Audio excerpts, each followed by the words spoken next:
inicio de la Asociación de Graduados de la Comisión Organizadora, queremos aprovechar para comunicarles que, bueno, hemos empezado este proceso de empezar a organizarnos. El día sábado ha habido una reunión donde se ha empezado a poder tomar algunas acciones iniciales, donde nos hemos planteado tres grandes objetivos.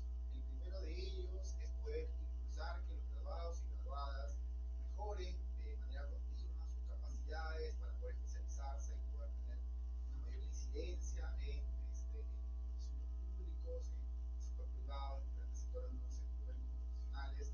También poder mejorar nuestra empleabilidad, poder ser cada vez más competitivos. Y como tercer punto, como tercer asunto, que es muy importante, sobre todo para nosotros los sanmarquinos, que tenemos siempre esa vocación por contribuir al desarrollo del país, nos hemos planteado como objetivo contribuir al desarrollo y acceso a derechos de los ciudadanos. Entonces, nos hemos planteado estos grandes objetivos con una visión de mediano plazo, una visión estratégica, y pues es en este último objetivo justamente donde nosotros estamos realizando una primera actividad académica, la cual es la que el día de hoy nos convoca, y es por eso que estamos tocando un tema muy importante que es justamente el de pobreza, dado que sabemos que para lograr este objetivo ambicioso que tenemos de la Asociación de Graduados, pues requerimos poder empezar a conversarlo desde el ámbito académico, a reflexionar, a plantear propuestas de política, y a partir de ello poder conversar no solamente en el ámbito académico, sino también conversar hacia la sociedad. Entonces, es por ello que desde la facultad estamos organizando, la comisión, los rectores estamos organizando este evento, y pues vamos a tener la siguiente estructura para el día de hoy. Vamos a tener una sección inicial donde cada ponente va a exponer durante 10 o algunos minutos más un breve análisis de los resultados de pobreza monetaria en Perú. Va a empezar el profesor Javier Herrera, luego el profesor Escobar y luego el profesor Granda. En la segunda sección vamos a tener 30 minutos para que se pueda realizar un debate, una conversación a nivel de nuestros tres panelistas, y va a estar moderado por Alejandro Pérez, que es graduado de la facultad. Y en la tercera sección vamos a poder participar todos los asistentes de manera directa, porque justamente ese es el objetivo. Vamos a dar 20 minutos para que podamos intervenir. Entendería que cada uno va a plantear una pregunta y intervenimos de manera breve. En ese sentido, ahora vamos a dar apertura a este importante evento, agradeciendo su participación, su presencia. Entonces yo le doy el pase a Alejandro Pérez, que es graduado de la facultad y es magíster por la Universidad de Birmingham de Reino. Gracias Kevin por la introducción y muchas gracias a ustedes por también su presencia. Me honra estar acompañado de dos grandes figuras de las ciencias sociales, en particular desde la economía, estudiando temas sociales como la pobreza. Voy a comenzar presentándolos por orden. De mi izquierda a derecha, el profesor Javier Escobar es miembro de la Comisión Consultiva de Pobreza, es doctor en Desarrollo Económico por la Universidad de Wageningen, en Países Bajos, y máster en la Universidad de Nueva York, donde también realizó estudios doctorales en economía. Actualmente se desempeña como investigador principal del Grupo de Análisis para el Desarrollo GRADE, y su investigación se ha concentrado en los temas de desarrollo rural, pobreza, políticas agrarias y el impacto sectorial de la política macroeconómica.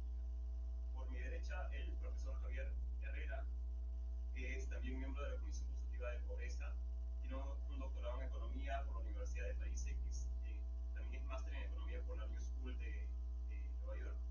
Actualmente se desempeña como director de investigación del Instituto Francés de Investigación para el Desarrollo y es profesor visitante en la PUC. Al igual que el profesor Javier Escobar, tiene amplia experiencia investigando los temas sociales. En particular, su investigación se ha centrado en la dinámica de la pobreza, el bienestar subjetivo y las trampas espaciales de pobreza.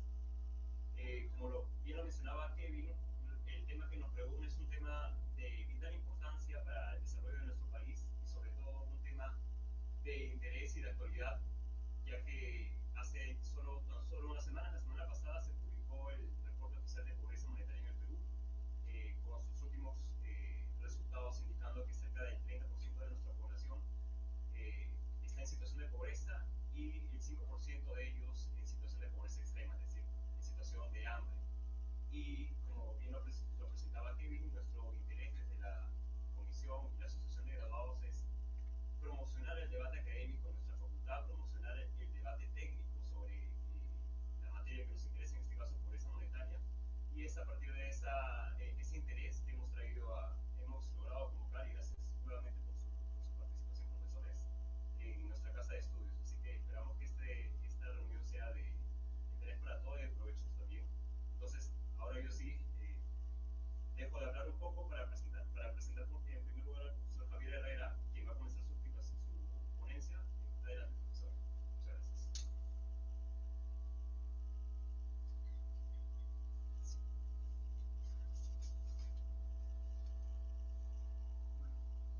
noches con todos y para mí es un gran placer estar con ustedes aquí. Como se han mencionado, los resultados de pobreza ya fueron publicados hace ya varios días y lo que yo quisiera aquí es más bien tratar de ir sobre algunos puntos de análisis y de discusión que me parecen relevantes para que podamos seguir discutiendo al respecto. Bueno, sí, por favor. Bueno, hay varios temas, ¿no? Quizás no voy a tratar todos con la misma profundidad y quizás no todos tampoco, pero yo quisiera empezar con el tema de la pobreza monetaria y en particular el tema de las brechas de pobreza, ¿no? Todos ya sabemos lo que ha ocurrido en términos de la incidencia de pobreza, pero algo que también se comenta muy a menudo son las brechas de pobreza. ¿Por qué es importante esta discusión sobre las brechas de pobreza? Porque también nos van a permitir tener una idea de cuán lejos están los hogares en situación de pobreza respecto a la línea de pobreza.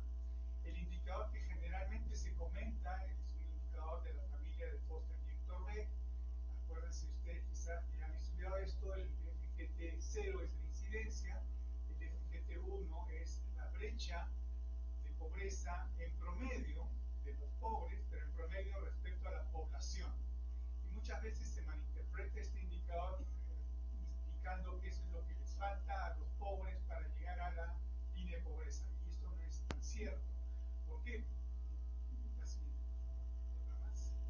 Como ven, aquí en la parte izquierda ven la fórmula que tiene que ver con la brecha respecto al total de la población, que es lo que publica el INEGI, el FGT1, ¿no? Y esa brecha, generalmente, como les digo, ha sido comentada como si fuese la brecha de los pobres. En realidad, esto no es el caso, y no lo es por una razón también importante, y es de que imagínense si un hogar que está, ya lo vemos en la parte izquierda, superior izquierda, cada punto representa un hogar y sus gastos más o menos alejados de la línea de pobreza. Imagínense que un hogar que está cerca de la línea de pobreza sale de la pobreza y se quedan los que están más pobres. Entonces aquí tenemos una situación que mejora, pero si promediamos la brecha de los que se quedan respecto únicamente a los que se quedan, la situación empeora, ¿no es cierto? Y es por eso que ese indicador tiene que ser medido respecto al total de la población. Sin embargo, tiene interés también examinar la brecha de los pobres. La brecha de los pobres es uno de los componentes de este indicador de FGT1. Uno lo podría descomponer, si uno multiplica y lo divide por la población pobre, uno podría tener entonces que ese FGT1 es igual a la incidencia multiplicada por la brecha de los pobres. Y lo que vemos en la parte derecha, y vemos de que en realidad la evolución están en las mismas escalas, para que vean que no hice trampa tampoco al respecto, porque es fácil con un gráfico modificarlo. Vemos que en realidad la caída de la brecha medida por el FGT1 es bastante más pronunciada que la caída de la brecha de los hogares pobres. ¿Y esto qué significa? Significa de que en realidad la incidencia cayó mucho más rápidamente que lo que les falta a los pobres para cerrar la brecha de sus gastos respecto a la línea de pobreza. Y esto, por ejemplo, si uno ve en el caso del año 2023, esta brecha es igual de la de los pobres únicamente a la que teníamos en plena pandemia en 2020 y es muy cercana a la que teníamos 10 años atrás. Entonces, ¿qué es lo que va a significar esto? Significa de que aún con la misma tasa de crecimiento va a ser más difícil que los hogares salgan de la pobreza, ¿no? Eso también es importante en las discusiones actuales que se están dando en los medios acerca de cuántos años se necesita para salir o regresar a una situación anterior. La próxima, por favor. Y aquí lo vemos descompuesto por tres grandes regiones, ¿no? La capital, el resto urbano y el área rural. Y aquí lo que vemos es de que desde el año 2020 ya la brecha promedio de pobreza de los pobres en la capital era mayor que en el resto de las ciudades, ¿no? Llevamos varios años seguidos en donde esa brecha es mayor, es decir, la profundidad de la pobreza en el ámbito urbano, Lima, es mayor que en el resto rural. Y en el año 2023, cosa también interesante, la brecha en el área rural aumenta al mismo tiempo que la incidencia de pobreza disminuye, ¿no? Recuerden que la tasa disminuye de 41,1% a 38,9%, ¿no? Entonces aquí también es un punto que me parece interesante.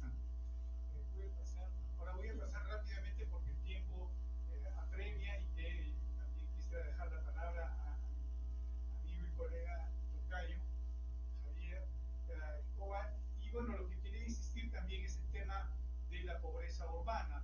Hemos visto que la pobreza en el resto de las ciudades ha crecido muy rápidamente, también en el caso de Lima metropolitana, y existen otros indicadores concordantes que nos indican la misma situación, el empobrecimiento muy rápido de Lima, sobre todo a partir del año 2016. Recuerden que la pobreza extrema mide la capacidad que tienen los hogares para poder comprar o no una canasta básica de consumo, en este caso de alimentos. Nada indica que lo compraron o no, simplemente tienen los medios para hacerlo, es decir, tienen un nivel de gasto que les hubiera permitido comprarla. Por otro lado, aquellos hogares que tienen un nivel de gasto mayor al costo de la canasta básica de alimentos no significa que la puedan comprar tampoco, porque tienen que sacrificar parte de esos gastos para dedicarlos a bienes esenciales como son el alquiler, la luz, el agua, el transporte, etcétera, razón por la cual también pueden encontrarse en situación de déficit alimentario. Y aquí lo que vemos que ha crecido muy rápidamente en el caso de Lima, al punto que alcanza ya el 43.5% de la población. Y bueno, esto también se traduce en otros indicadores de nutrición, como es el caso de la anemia infantil, que vemos que ha aumentado también en el caso urbano, ¿no? Tenemos un punto 2 de incremento también, y aquí el tema es no solamente un tema crítico, agudo en este momento, sino también lo que significa para el futuro de los niños en cuanto a su desarrollo cognitivo, rendimiento escolar y todo lo demás. Pásale la siguiente, por favor. Nada más. Bueno, un punto importante, ¿cómo analizamos los efectos de la evolución macro en el caso de su incidencia sobre la pobreza? Bueno, podemos descomponer en dos elementos. Por un lado, el efecto de crecimiento puro y por otro lado, un efecto de redistribución. Luego voy a explicar un poco más en detalle qué significa esto. Lo que vemos en primer lugar es de que para poder analizar esto necesitamos construir una tercera distribución. Nosotros tenemos una distribución del gasto del año pasado, una distribución de este año, y necesitamos construir una tercera distribución en la cual vamos a suponer un crecimiento neutro, ¿no? Y en la decomposición de la variación de la pobreza, en estos dos efectos de crecimiento y redistribución, vamos a comparar tres distribuciones, ¿no? La distribución que hemos observado el año pasado, en 2022, la distribución que hemos simulado aplicándole a todos los hogares la misma tasa de crecimiento, a la tasa de crecimiento promedio, y la distribución que hemos observado en este año 2023, ¿no? Entonces el efecto crecimiento va a ser la diferencia de incidencia de pobreza entre la distribución que hemos simulado con esta tasa de crecimiento neutra y la distribución observada en el año 2022, ¿no? Utilizando la línea de pobreza a precios del año corriente. Y el efecto de distribución es la diferencia de la incidencia entre la distribución en este periodo y la distribución simulada. Ahora, el tema es cómo interpretar el efecto redistribución. A menudo ustedes van a escuchar de que cuando es favorable, los políticos lo interpretan como siendo el resultado de la eficacia de las políticas sociales y en particular de las transferencias hacia los hogares, ¿no? Esto no es necesariamente cierto, porque hay otros componentes que incluso son más importantes que este efecto de redistribución a través de las políticas sociales. Y en primer lugar tenemos la composición sectorial del crecimiento, ¿no? El año pasado hemos tenido una composición particularmente desfavorable en la medida en que las industrias, las ramas, digamos, de actividad económica que están orientadas hacia el mercado interno y que absorben mano de obra, cayeron muy fuertemente, menos 7.1 en el caso de la manufactura. Y en el caso de los productos de exportación minera, pues crecieron 3.8. Entonces ahí hay una diferencia en la composición sectorial del crecimiento que tiene una incidencia sobre la manera en que se deforma la distribución del gasto, ¿no? Del mismo modo, también tenemos variaciones de los ingresos por trabajo que son diferenciadas por ramas de actividad.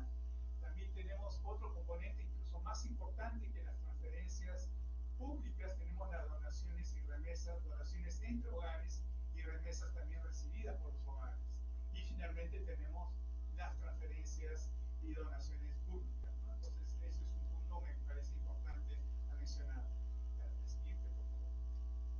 aquí ven de qué manera se está deformando la distribución. Aquí vemos por decibelios, hemos dividido la población en 10 grupos similares según el gasto, y vemos de que comparando, por ejemplo, en el caso de, tenemos únicamente el ámbito urbano, Lima metropolitana y el resto urbano, y tenemos en particular una variación bastante más marcada de caída en el caso de los hogares en Lima metropolitana. Aquí estamos comparando el año 2019 con el 2023, es decir, pre-pandemia con el año actual, y vemos efectivamente que esa recomposición, digamos, de la distribución fue desfavorable a los hogares más pobres. Con esto muy rápidamente, que era para ilustrar lo que les he mencionado hace un momento, cómo evolucionan los ingresos, el porcentaje, mejor dicho, aquí de trabajadores pobres según rama. Como ustedes saben, el subempleo invisible en realidad es un indicador proxy de trabajadores pobres, porque se refiere al ingreso, a aquellos trabajadores cuyos ingresos están por debajo del costo de una canasta de consumo referencial, que no es otra cosa que la línea de pobreza dividida por el número promedio de perceptores de ingresos. Y aquí lo que vemos es justamente esa evolución diferenciada de ingresos por ramas. Y bueno, finalmente, ¿cuáles son? Pasen también otro más. ¿Sí? Bueno, ustedes verán, ya eso lo dejo para que lo que quieran consultar en detalle, cuáles son los fundamentos teóricos de esta descomposición que fue propuesta por dos investigadores, Matsumi y Mahmoudi, y ahí ven la ilustración. Ya, entonces me voy a quedar con estos resultados que siguen, de cuán pobre finalmente fue este decrecimiento que tuvimos, ¿no? En 2023 lo que hemos observado, lo que hemos observado en 2023 es que este incremento de la pobreza que hemos tenido de 1.5 puntos porcentuales, cuando uno lo descompone, vemos de que los dos efectos se han conjugado, es decir, hemos tenido un efecto de redistribución que ha jugado contra la disminución de la pobreza, porque ha en realidad contribuido a su incremento, ¿no? Ha contribuido en 0.5 y el efecto de recesión que hemos tenido contribuyó en un punto porcentual del incremento de la pobreza. Y en términos relativos, lo que uno puede decir es de que en este caso el 67% de este incremento fue este efecto de crecimiento, mientras que el 33% fue un efecto de redistribución que contribuyó en términos al incremento de la pobreza y no a su disminución. Entre el año 2019 y 2023, lo que podemos ver es de que la pobreza, y aquí vemos ya un periodo mucho más amplio, aumentó en 8.85 puntos y el 82% correspondió a un efecto crecimiento, mientras que un 18% a un efecto redistribución. Entonces, durante este gran periodo de crecimiento que tuvimos también, donde la pobreza cayó de 21 puntos, el efecto redistribución también fue bastante modesto respecto al efecto total. Y en ambos casos, los hogares más pobres han sufrido, digamos, la contracción económica de una manera más acentuada que los hogares más ricos. Me quedo por aquí ahora. Muchas gracias, profesor. Antes de continuar con el profesor Javier Escobar, damos la bienvenida también al profesor Alejandro Aranda por sumarse a nuestro evento. Y ahora sí, profesor Escobar, cedo la palabra.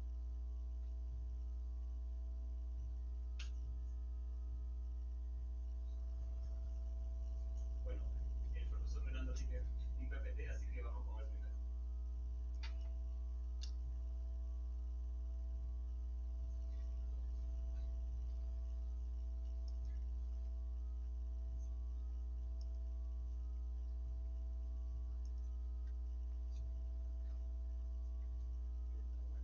Bueno, muchas gracias por poder compartir el panel con buenos amigos, ¿no? Tanto tiempo, ¿no? Pandémico. Así es que, bueno, y en un bonito espacio.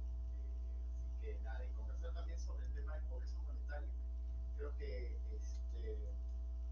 tomando en cuenta que en particular, igual vamos poniendo la presentación, creo que en particular encaja muy bien con lo que acaba de comentar Javier en cuanto a este efecto tan marcado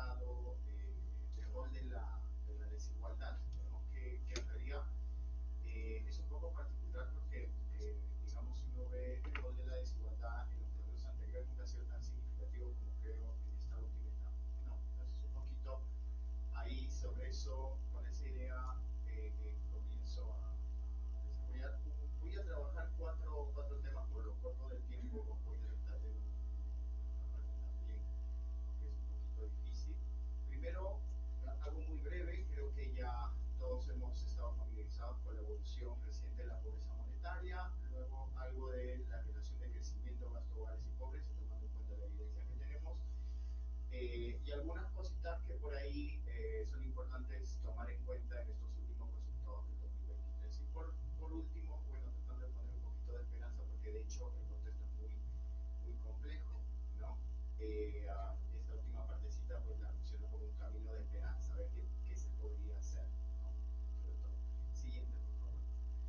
Ok, bueno, tenemos una tendencia clara, un hipo relativamente clarísimo y esperable para la pandemia. La tasa de pobreza se redujo de manera significativa, si uno ve la serie de 2004 hasta más o menos, bueno, hasta el 2019 uno podría hablar de esa reducción, ¿no? A pesar que un hipo de subida de pobreza, pero que fue alrededor de 1%, ¿no? Luego siguió la tendencia a reducirse, pero sí se nota marcadamente, y esto hay que decirlo, antes de la pandemia, ya para el 2017 ya teníamos los efectos de un crecimiento un poquito más austero. No estábamos enfrentando la desaceleración que tenemos ahorita, pero hay que notar que claramente el 2017 es un año de cambio porque comenzamos ya a tener una tendencia mucho menos empinada que la que tuvimos. Y dicho sea de paso, o sea, hay todo un conjunto de factores externos que ayudan a reducir la pobreza, pero 2016 marca esa diferencia, ¿no? Y uno lo va a ver también en el crecimiento, o sea, sí, la siguiente. Es probable por ejemplo, si uno despeja el año 2009-2010, que son estos años atípicos en donde los commodities comienzan a desplomarse, ¿no? Estamos hablando de 2008, 2009, ¿sí? Igual se mantuvo la tendencia, ¿no? El 2017 sí es un año de quiebre.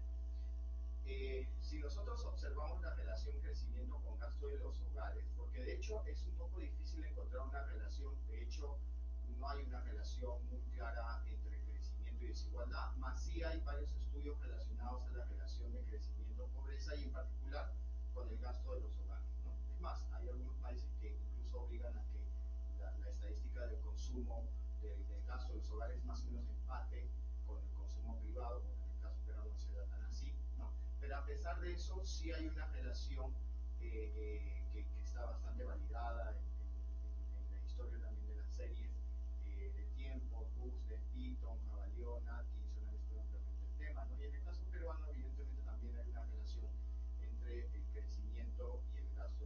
Uno puede observar más o menos esa relación ahí en la gráfica. De hecho, hay que tomar en cuenta que la pobreza se mide con el gasto, ¿sí? Y el gasto se suaviza, así que de hecho uno esperaría, como se observa más o menos en la gráfica, casi en todos los casos, al menos para el 2021-2022, tomando en cuenta lo atípico de la pandemia, ¿no?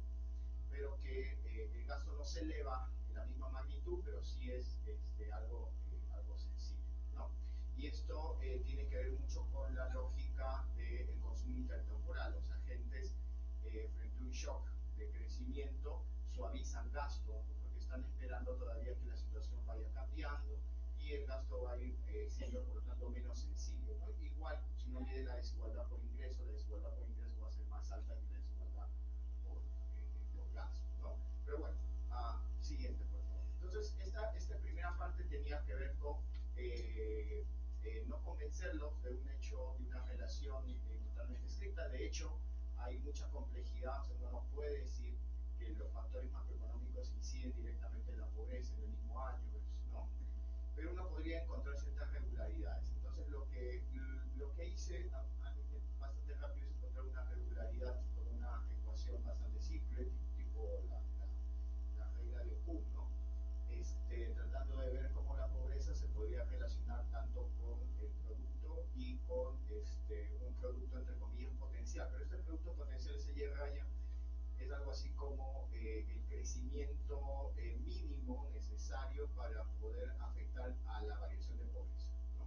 Entonces hay cierta regularidad negativa, haciendo una regresión muy simple. Esto no es nada sofisticado, esto es una medición bastante simple, y uno puede tomar en cuenta que más o menos por cada punto de crecimiento del PBI uno podría observar alrededor de una caída de 0.8 puntos porcentuales en la pobreza. Entonces, esto para tomar en cuenta que existe relación, y el componente crecimiento, es decir, la pobreza muchas veces se mueve por el aumento del promedio del gasto per cápita, el gasto per cápita. Hay otros factores, como lo comentaba Javier hace poco, que cobran relevancia también. El tema de la desigualdad evidentemente va a afectar, y eso no está captado aquí.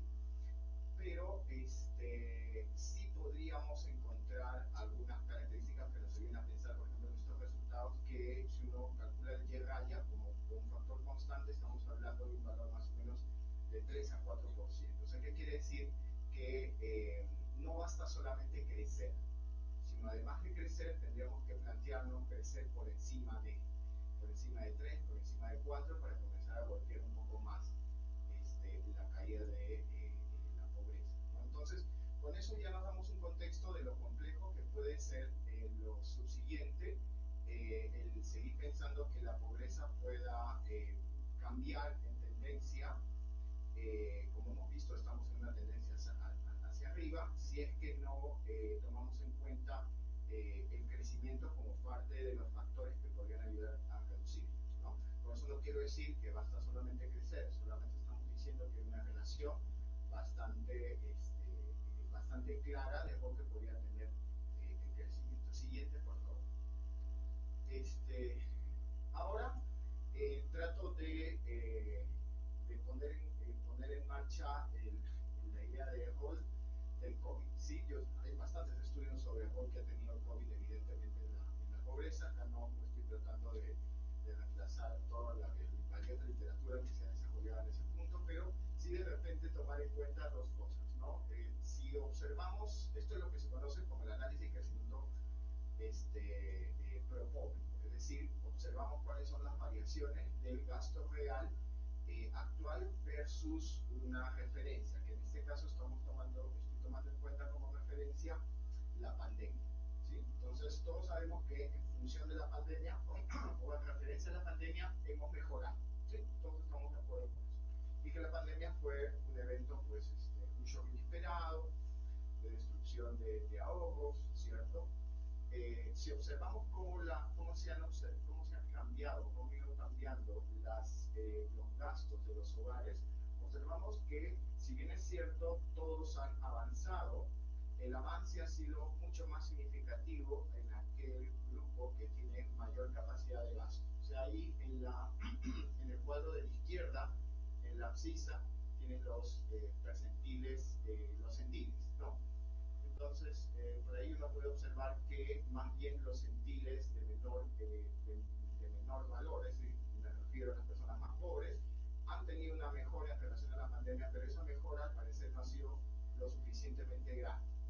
2 minutos, profesor. Ya, perfecto. Y en el cuadro de la derecha podríamos hacer un ejercicio muy simple, muy simple. O sea, si observamos ya los siguientes puntos de la incidencia de pobreza en 2021 y 2023, podemos observar que si considerábamos que toda la subida de pobreza del COVID se debía al COVID, o sea, del año COVID, o sea, 2020, en realidad hay por lo menos 8 puntos porcentuales que se pueden atribuir al COVID, pero ya veníamos con una tendencia al alza, ¿no? Y esto tenía que ver más con la desaceleración.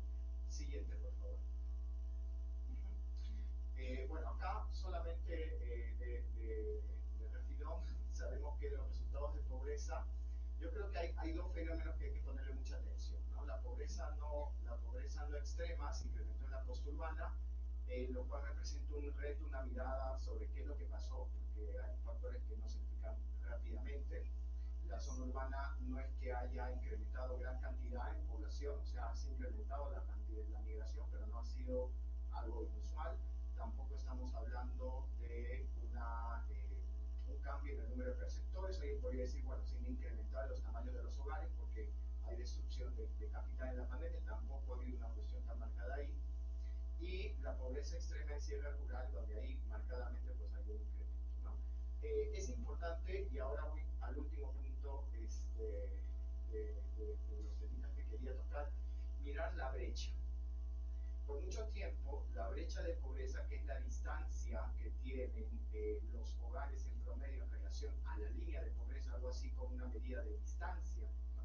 Que más o menos nos refleja la característica monótona que debería tener un índice de pobreza, es decir, debería mostrarnos que en la medida que estamos mejor, debería reflejar el índice eso mismo. La brecha de pobreza se ha incrementado considerablemente en la costa urbana. Se ha incrementado en realidad en varias, si uno lo ve, en la pobreza extrema también, si no sé, el ejercicio también se ha incrementado, pero significativamente la pobreza, la brecha de pobreza en la costa urbana es bastante significativa, su incremento. Siguiente, por favor. Y ya por último, aquí hago un ejercicio a partir de un documento que escribimos en el año 2019 sobre los costos de eliminar la pobreza. Y si hacemos ese ejercicio rápido, tomando en cuenta imaginariamente, cuánto dinero tendría que darle a los hogares para que alcanzaran la línea y al menos llegaran a esa frontera hacia la pobreza, vamos a observar que en el caso de Lima Metropolitana, el costo de eliminar la pobreza es hoy día casi el mismo que el costo de eliminar la pobreza en la sierra rural. Lima Metropolitana antes no representaba ni la mitad del costo de eliminación de la pobreza, el día de hoy igual. O sea, si nosotros estamos planificando revertir la situación de pobreza en el país, esa reversión va a ser bastante costosa en este momento. Y eso hay que mirarlo también, y cada brecha un poco nos dice eso. Bueno, ahí termino porque de ahí vamos a seguir dialogando sobre estos temas. Gracias. Sí, muchas gracias, profesor. Y efectivamente, la discusión no se acaba aquí. Después de la presentación del profesor Escobar, gracias por su tiempo también, vamos a iniciar una ronda de conversaciones. Profesor, permítame compartir el micro, por favor. Adelante. Buenas noches con todas y todos. Muy agradecido por la invitación, muy contento de compartir con ustedes estos temas. Digamos, no es la primera vez que hago una presentación en la facultad. Hace pocos meses tuve un viernes económico a iniciativa del doctor Otero. Muy contento de estar con ustedes otra vez. La ventaja de no tener una presentación es que lo puedo acomodar no solamente en el orden de la presentación, sino además tratar de ligar algunos de los aspectos que mis colegas han mencionado y algunas de las preocupaciones más estructurales que tengo yo sobre esta temática. Entonces, creo que un primer punto que vale la pena tener como gran perspectiva, ¿no? Desde que medimos de manera, digamos, uniforme, metodológicamente consistente las cifras de pobreza desde el 2004 en adelante, ¿no? Hemos tenido una reducción de 30 puntos y estos 30 puntos de reducción de la pobreza han sido muy rápidos al inicio, como se ha mencionado, luego se puso más lento y ahora no solamente se ha estancado, sino se está reduciendo. Antes, la pobreza rural era 3 veces la pobreza urbana, ahora es un poco menos de 2 veces. Entonces ha habido un reperfinamiento en la intensidad de la pobreza, pero como mis colegas han mencionado, una cosa es la intensidad de la pobreza y otra cosa es cómo se distribuyen los pobres por el territorio nacional. Cuando uno ve cómo se están distribuyendo, uno va a ver que hay un cambio bastante dramático en la distribución poblacional de los pobres. Especialmente mientras que antes, digamos, 25% de los pobres estaban en las ciudades, digamos, de más de 100.000 habitantes, de lo que serían, digamos, ciudades grandes. Ahora tenemos más del 45% de los pobres que están concentrados en grandes ciudades. Y mientras que antes teníamos casi la mitad de los pobres en el área rural, ahora tenemos 25% de los pobres en el área rural. Entonces, ese reperfilamiento hace que, si queremos hacer política pública, ahora los pobres están en lugares distintos de lo que estaban antes. Y como están en lugares distintos, enfrentan restricciones distintas familiares e individuales distintas. Por lo tanto, la orientación de la política pública tiene que ajustarse al hecho de que ahora los pobres no están donde antes estaban. Algo interesante es que cuando uno mira no la pobreza total, monetaria, sino la pobreza extrema, lo que uno va a ver es que continúa estando bastante fuertemente focalizada, porque se ha reducido un poco, pero continúa estando bastante focalizada en lo que es el área rural. Y más bien, aunque ha aumentado para grandes ciudades, digamos, difícilmente más del 18-17% de los pobres extremos los vamos a encontrar en grandes ciudades. ¿Esto qué significa? Que si estamos preocupados de pobreza extrema, todavía la focalización hacia el área rural y eventualmente a la discusión de transferencias monetarias sigue siendo, y digamos, lo que es una política de refugio y de ayuda básica, sigue siendo una política bastante razonable. Pero si estamos preocupados en pobreza a nivel global, el rol de lo urbano es ahora muchísimo más alto. Algo que me parece sumamente importante como segundo punto enfatizar es esta discusión entre crecimiento y pobreza. Se ha mencionado las descomposiciones, crecimiento y pobreza, cuán importante es el crecimiento. Yo quisiera complementarlo haciendo notar que si bien uno podría fecharlo de manera distinta, y lo he hecho bastante antes, pero uno ve el grueso de la reducción de pobreza ocurrió hasta el año 2012. O sea, los 30 puntos que estoy hablando de caída en la tasa de pobreza ocurrieron entre el 2004 y el 2012. Y luego hay digamos, de ahí para adelante hay un crecimiento, una caída muy limitada, eventualmente un estancamiento y luego este pequeño crecimiento de la pobreza. Si uno suma todo eso, significa que en el posterior del 2013 en adelante, la pobreza ha subido 3 puntos. 30 puntos de caída al inicio, una subida de 3 puntos con posterioridad al año 2013. Y me interesa hacer este corte porque mientras que entre el 2004 y el 2012 la economía peruana crecía a un ritmo promedio de 6%, entre el 2013 en adelante crece a un ritmo promedio de 3% anual. Y cuando uno trata de entender por qué crecemos la mitad, uno va a ver que una parte muy importante es una caída en la productividad de los factores y una caída importante en el PBI potencial. Lo que podía crecer la economía sin generar presiones inflacionarias era 6%, lo que puede crecer la economía hoy sin generar presiones inflacionarias difícilmente es más de 3,2%. Es en ese contexto en el cual tenemos que discutir la política para reducir pobreza, para reducir brechas. Y un punto adicional es cuál es la capacidad de la economía peruana en términos de espacio fiscal para poder hacer política pública para reducir la pobreza. Antes teníamos un espacio fiscal importante, habíamos acumulado ahorros, producto de menor crecimiento, las políticas se hicieron para enfrentar la pandemia, nos hemos comido el grueso de los ahorros fiscales, queda muy poquito.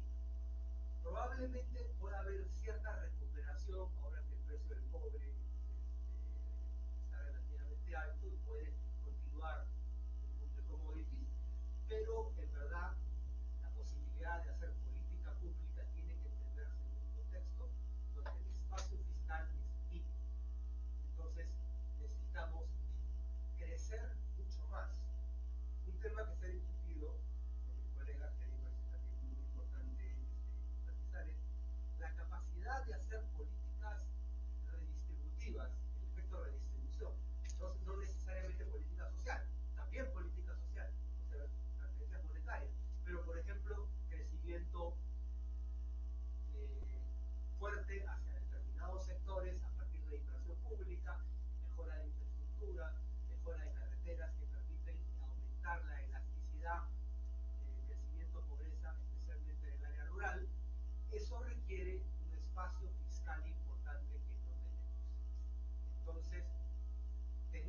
que construir un escenario de política que al mismo tiempo vaya permitiendo que la economía pueda dinamizarse, que podamos tener recursos fiscales para recomponer ahorros, que permitan el efecto complementario de la inversión pública. Sin inversión privada es muy difícil crecer. La política de inversión pública es crítica para atraer la inversión privada, y eso es infraestructura de transporte, caminos, ¿no? Toda esa infraestructura es central para lograr que el producto comercial sea más alto, que la elasticidad crecimiento-pobreza sea más alta y que por lo tanto no solamente estemos en un escenario de mayor crecimiento, sino que la respuesta de la economía de los hogares a ese crecimiento sea mayor. Entonces es clave el espacio fiscal para hacer inversión pública que facilite un crecimiento mucho más inclusivo. 2 minutos. Y ahí, y con esto termino, creo que es súper importante entender el rol que ha tenido la pandemia para reperfilar las estrategias de los hogares y lo que tenemos hacia adelante. Ha habido un cambio muy importante en el mercado laboral, con una reducción de la pega femenina, con una reducción del stock de capital muy fuerte vinculado a lo que es educación, pérdida de stock de capital que nos va a costar años de recuperar, que eso va a hacer que el producto potencial no sea lo alto que quisiéramos, ¿no?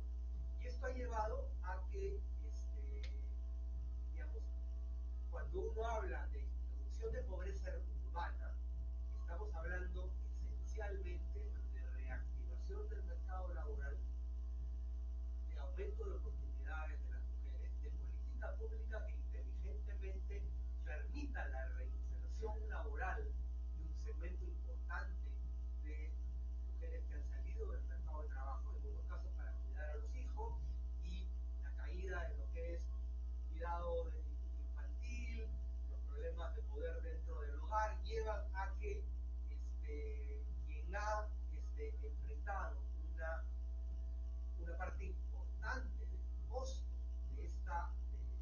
de la pandemia han sido las mujeres y su salida del mercado laboral, y eso ha tenido un impacto importante en la pérdida de ingresos y explica en parte esta caída, este aumento importante de la pobreza urbana. Y por lo tanto la política pública para enfrentar pobreza urbana y pobreza rural tienen que adecuarse a un entendimiento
urbana ya venía creciendo luego de este estancamiento que hubo luego de 2014-2015.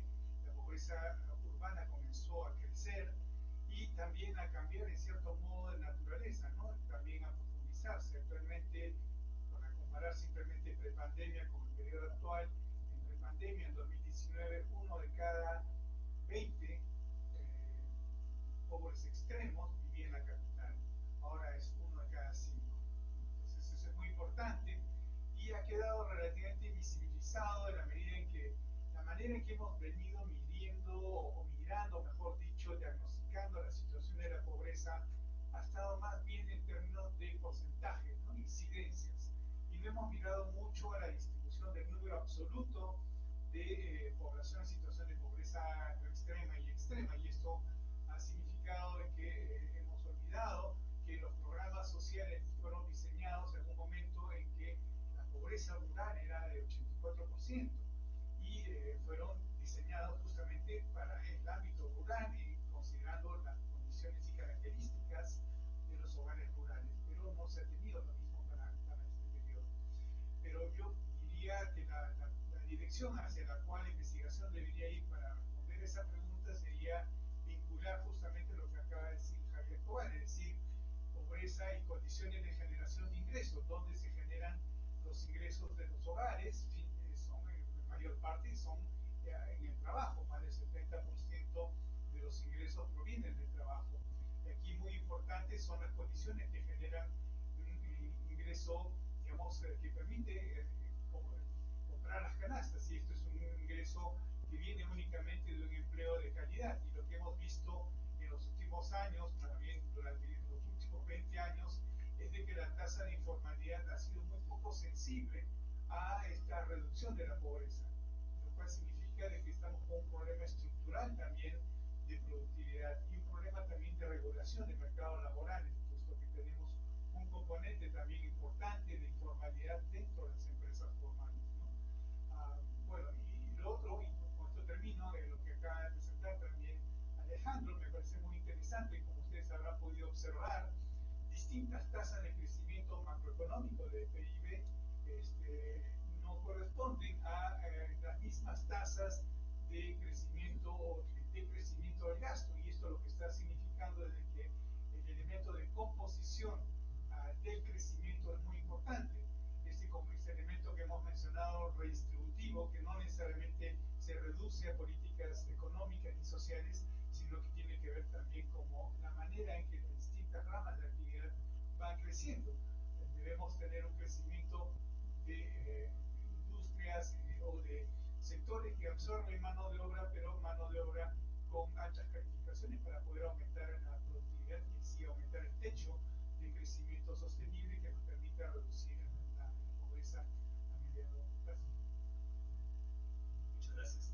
Recordarles al resto de panelistas que esta pregunta igual puede ser abordada por cualquiera de ustedes si es que desea agregar algo más. Yo solo, antes de ahora dirigirme al profesor Escobar, agregar una consulta con respecto a cuáles podrían haber sido los desencadenantes de este incremento de la pobreza, ¿no? Hay algunas personas que, digamos, desde el sector, bueno, desde el gobierno un poco mencionaban que este incremento de pobreza se ha debido en los últimos años a las protestas sociales, a la crisis política, y algunas que lo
esto de acá tiene que ir aparejado con políticas activas laborales que permitan que segmentos importantes de la sociedad que ahora no están aprovechando las oportunidades y no pudieron aprovechar las oportunidades de crecimiento puedan hacerlo.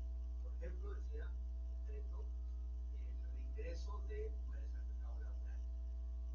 Cuando, producto del COVID, se cerraron las escuelas, se aumentó la carga de las mujeres debido a esta desigual repartición de cargas laborales al interior de los hogares, eso ha hecho que importantes segmentos laborales femeninos se terminen desenganchando del mercado laboral. Eso tiene impactos muy importantes sobre los ingresos de los hogares. Políticas que puedan garantizar la reintroducción femenina del trabajo, que involucran, por ejemplo, cuidado diurno, central, retorno a la escuela de manera presencial. Todo eso garantiza mayores oportunidades a las mujeres para poder reengancharse en el mercado laboral. Junto con eso, creo que en el área rural, algo que vale la pena seguir de manera muy detallada es que este incremento muy fuerte de la pobreza ha tenido también un efecto importante sobre el déficit calórico y sobre la calidad de la dieta urbana. Y ahí tenemos también política pública muy importante que hacer para asegurar que haya mejoras en la calidad de la dieta. Digamos, la pandemia trajo una organización, las ollas comunes, que fue una estrategia de sobrevivencia, que lamentablemente la Municipalidad de Lima no ha logrado construir políticas que pudieran fomentar un mejor uso de las ollas comunes. Se ha caído de manera importante y eso puede tener en parte la explicación de la caída de la dieta, especialmente en sectores urbanos de pobreza extrema. Entonces, creo que hay que tener políticas que de alguna manera apunten a la discusión de mejora de la dieta. Y por último, a nivel de algo que va a haber que discutir a nivel de, con el poco espacio fiscal que tenemos, pero al mismo tiempo habiéndose caído todo el tema de CPS, el sistema pensional, la idea de un sistema de pensión mínima universal. Tenemos que transicionar a eso como parte de una estrategia que junte los temas laborales con los temas de seguridad social. Eso es una filigrana muy compleja, pero necesitamos, como decía mi tocayo, hacer un cambio radical en lo que es pasar a un sistema mucho más formal del trabajo, con un apoyo de pensión mínima universal que le ponga un piso al sistema pensionario para todos los habitantes. Muchas gracias. Alejandro, usted me mostraba un poco algunos cálculos de la relación de pobreza y crecimiento económico y también hacía, bueno, en referencia a un estudio ya publicado por usted sobre los costos o, digamos, las inversiones que se tienen que hacer para cerrar esta brecha de pobreza. Yo quería mencionar unos, digamos, poner sobre la mesa para un poco recibir sus comentarios respecto a, hace poco el titular del Ministerio de Desarrollo e Inclusión Social mencionaba que con una tasa de crecimiento de 3%, más o menos en 3 o 4 años, podríamos volver a los niveles de incidencia de pobreza de los niveles pre-pandemia, es decir, en 2019, en 3 o 4 años, como cuota mínima. Y también hace poco el gerente del Instituto Peruano de Economía mencionaba que creciendo a 3% llegaríamos a los niveles pre-pandemia en 23 años.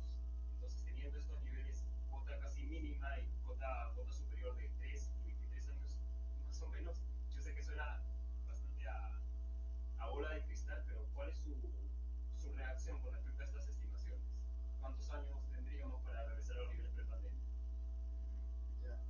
En realidad, para ser serio, creo que tendríamos que hacer un ejercicio real de cuál es la capacidad de crecimiento de los gastos que tienen los hogares en el contexto actual, ¿no? O sea, estamos hablando que hemos tenido incluso años en donde la costa urbana ha tenido un crecimiento en el gasto real de alrededor de 2 puntos porcentuales. O sea, ya ni siquiera estamos viendo algo para crecer, estamos tratando de evitar que siga decreciendo, ¿no? Ya de por sí sabemos que al generarse distancias a través del indicador de brecha, que el reflejo del costo que les he puesto no significa exactamente que esto es lo que va a costar literalmente, ¿no? Es un indicador referencial que nos ayuda a entender de que cuando hay más desigualdad y más distancia en relación a la línea, lo que va a hacer es que el esfuerzo que tienen que hacer esos hogares será más grande del que normalmente tenía un hogar hace 10 años, hace 5 años, ¿no? Quisiera primero, no creo que sea 20 años, pero probablemente eso van a ser mucho menos, pero probablemente la respuesta tiene que ver con que no solamente va a bastar el crecimiento, como una condición mínima el crecimiento es necesario. Por eso un poco en el ejercicio decíamos, mira, con una tasa del 3%, o sea, mínimamente yo puedo pensar en ir creciendo, en ir tratando de resolver el problema de pobreza. Ahora, para revertir la situación hay que tomar en cuenta que, claro, o sea, inclusive me acuerdo que en el 2018-19 hacíamos el ejercicio de ver cuánta gente se encontraba a un 20% de pasar a ser pobres. En ese momento no había todavía la estimación de pobreza de vulnerabilidad, ¿no? Que ahora ya nos ayuda a tener mayor claridad. Pero lo que había pasado es que si bien es cierto, la pobreza se había reducido rápidamente, habíamos generado un pelotón que estaba alrededor de la línea. ¿Y por qué? Un poco lo que también se ha dicho aquí, si no hay mejoras en productividad, lo que va a pasar es que las personas pasan la línea, pero ya no da para más. Y esa es una dificultad bastante fuerte, porque cuando comienza la reactivación, puede darse el crecimiento también en ese grupo para que el pelotón avance alrededor de la línea, pero nuevamente regresamos al mismo problema. Pensaría que la cara de la política pública tiene en específico, o sea, la facilidad que tenemos ahorita con el informe de pobreza es que claramente sabemos que hay al menos dos cosas en donde tenemos que repensarla bien. Una ya la sabíamos desde antes, ¿no? La pobreza extrema sigue siendo un fenómeno rural y en particular sigue estando en la sierra. Y eso afecta a todos los sectores, ¿no? Cuando uno piensa en el aumento de la pobreza extrema, al mismo tiempo está pensando qué es lo que va a pasar, por ejemplo, con el ausentismo escolar. O sea, no es solamente un tema de MIDIS, esto es lo que vamos a observar en los años siguientes. Vamos a observar que las políticas públicas en esos lugares en donde han fallado más van a tener que ponerse un reto mucho más innovador. Y por otro lado, la cara urbana, que cada vez nos queda más claro. O sea, si Lima Metropolitana queremos evitar que siga extendiéndose como un costo el eliminar la pobreza, habrá que pensar muchas cosas, ¿no? De alguna manera ahí lo colocaba y no lo llegué a presentar, ¿no? Por ejemplo, zonas económicas especiales, tratando de generar espacios para emprendimientos, para desarrollo local, para ofreciendo incentivos fiscales, tratar de ver oportunidades que van ligadas a ello, ¿no? Por ejemplo, hay oportunidades, por ejemplo, ver el problema como una oportunidad. Hace poco veíamos el tema de, por ejemplo, los tiempos escolares, no se vieron las noticias, ¿no? Que encontraron que había, ¿no?, alimentos que estaban en mal estado, ¿no? Más allá que alimentos en mal estado, realmente eran los alimentos que no deberían ofrecerse en un colegio, ¿no? O sea, chistriz, estas cosas, ¿no? Todos hemos comido, pero en realidad eso no era, ¿no? Y la noticia era el vencimiento. Entonces, una cosa importante es que tuviéramos, por ejemplo, un registro nacional de estas ni siquiera son empresas, de estas asociaciones, estos grupos, son kioscos que ofrecen estos servicios a nivel local y crear sistemas de información que permitan tener anticipada cuál es, por ejemplo, el tipo de producto que van a requerir de la localidad, tratando de enlazar un problema con una solución y un desarrollo local que podría ayudar. Hay aplicativos, hay fuentes de información, incluso hasta un pequeño gestor de impuestos podría resolver ese dilema. Programas de capacitación, la mejora de habilidades, un espacio donde hemos perdido totalmente gobernanza como Estado, es la educación superior técnico-productiva. Y los hemos dejado. O sea, ni siquiera, y ahí no podemos culpar a la contrarreforma. O sea, ahí claramente el problema es que nunca nos preocupó qué pasaba en un centro. Los centros están ahí como lo que se pensaría en otros países como la postsecundaria, la formación técnico-productiva de la postsecundaria, pero aquí en el Perú uno ve el promedio de edad de personas que van en el centro y son todas pues, de 45, 50 años, o sea, oye, vamos a juntar y vamos a aprender carpintería. Entonces están constituidos como un elemento para que el estudiante que sale de secundaria pueda tener una opción de desarrollo e inserción productiva en el mercado laboral. El tema del cuidado integral, con él ya acabo, ¿no? Totalmente de acuerdo, la pandemia generó un cambio brutal en las estructuras de trabajo doméstico no remunerado. Habíamos pensado y debatido mucho sobre el trabajo familiar no remunerado, ¿no? Los emprendimientos donde nos ayudábamos, no hay remuneración, pero ¿qué sucedía en ese trabajo invisibilizado? Por muchos años se ha conversado sobre el Sistema Nacional de Cuidados, en fin, y nunca se tomó en cuenta en serio. Y cuando vino la pandemia, comenzó el debate de nuevo. ¿Qué es lo que ocurrió? Un jaloneo entre todos los sectores. ¿No? Ser mujer, no, esto no, creo que este va a ser competencia en IDIS, no, esto yo no creo, educación no decía mucho. Bueno, el día de hoy, por ejemplo, ya tenemos ciertas iniciativas, ¿no? Por ejemplo, las cunas, se han reactivado las cunas, que existían en los 80, ¿no? Es una iniciativa que ya se venía desde antes. Y es retomar un tema de cuidado, de atención integral, incluyendo no solamente el cuidado, ¿no? Sino el cuidado con un elemento pedagógico. Entonces, nuevamente, vemos un problema y le podríamos acuñar algo de solución. Y la solución pasa de, oye, aprovechemos ese espacio para la formación de aprendizajes de manera temprana. Y que no nos ocurra lo que nos está ocurriendo ahorita con los logros de aprendizaje. Que estamos viendo que ya es casi insalvable el nivel la encuesta nacional de logros de aprendizaje última de 4 grados nos está enseñando qué es lo que le está pasando a estos niños pandemia. ¿No? Pero los 4 grados son aquellos que aprendieron a leer, ¿no? En la pandemia. ¿Sabes? Abrir primeros días, hijito, bienvenido a tu nuevo colegio, al tercer día se encerraron durante 2 años. Aprendieron así. Entonces, si en este momento pudiéramos ver el problema de manera sistémica, como aprendimos a trabajar en la pandemia también de manera sistémica, porque es clarísimo que no sé si la ansiedad o la presión social nos hizo que la RENIEC dijera, oye, hay que juntar, hay que cruzar base de datos, ¿no? Y nos olvidamos, y felizmente ahí al menos se actuó de manera proactiva en algunas cosas, ¿no? Yo creo que podríamos aprovechar ese ejercicio sistémico porque la atención ciudadana y la salida de la pobreza, en la medida que podamos hacer algo, eso va a aliviar los costos de las personas que van a tener que intentar llegar otra vez a la línea de la pobreza. Sí, efectivamente. Javier Herrera quería comentar con respecto a la pregunta anterior y aprovecho para poner sobre la mesa, también cualquiera puede sentirse libre de comentar. Tenemos una medida desde hace unos años de vulnerabilidad económica, que es un cálculo oficial del INEI. ¿Qué les parece esa medida? Según tengo entendido, se calcula a partir de una probabilidad de caer en la pobreza. ¿Pero les parece a ustedes la mejor medida para identificar estas personas que están, digamos, en riesgo de caer en situación de pobreza ante cualquier choque, llamémosle pandemia, inflación o hasta crisis política? Ahora sí. Solamente dos comentarios muy breves.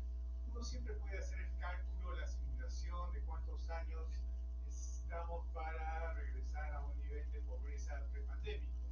Esto es relativamente simple, digamos, es algo mecánico, ¿no? Basta imaginar, por ejemplo, que crecemos a una tasa compuesta de 3% y ustedes encontrarán que con la distribución que tenemos en el 2023 llegamos en 5 años. Pero esto presupone una serie de hipótesis anteriores que tienen que ver con muchos factores, ¿no? Por ejemplo, la inflación. Este es uno de ellos. Si vemos lo que ha ocurrido en este último año, en realidad constatamos de que la inflación, ustedes han visto cómo ha subido la línea de pobreza, ¿no? 7%, y la canasta básica de consumo subió en 11%, y esto es algo bastante significativo. Y si uno calcula digamos, qué impacto directo esto habría tenido, quizás voy a adelantar más. Ok, ahí. ¿Cómo uno puede calcular? De una manera bastante simple, ¿no? Nuevamente hacer una simulación, que cuál hubiera sido la incidencia de pobreza pobreza si la línea de pobreza, es decir, si la canasta hubiese seguido costando lo mismo, y uno ve aquí en la curva de frecuencia acumulada, la vertical que intercepta a un valor determinado y la diferencia con el valor de ese intercepto para la incidencia de pobreza que observamos en el 2023 nos da la incidencia de inflación, ¿no? Y el cálculo simple diría que hemos tenido 2.7 puntos porcentuales más de pobreza debido a la inflación a nivel nacional, y si lo desagregamos en ámbito urbano y rural, 2 puntos más en ámbito urbano y 5 más en ámbito rural. Vamos a ver más. Y volviendo a la pregunta anterior sobre la cuestión de la vulnerabilidad, en realidad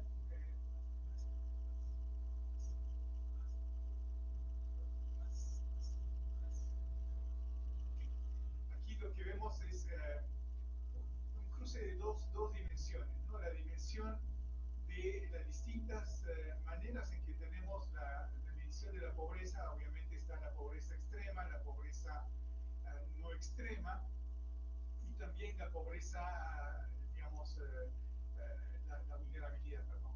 Y también tenemos la población no vulnerable, no pobre, no vulnerable y la total.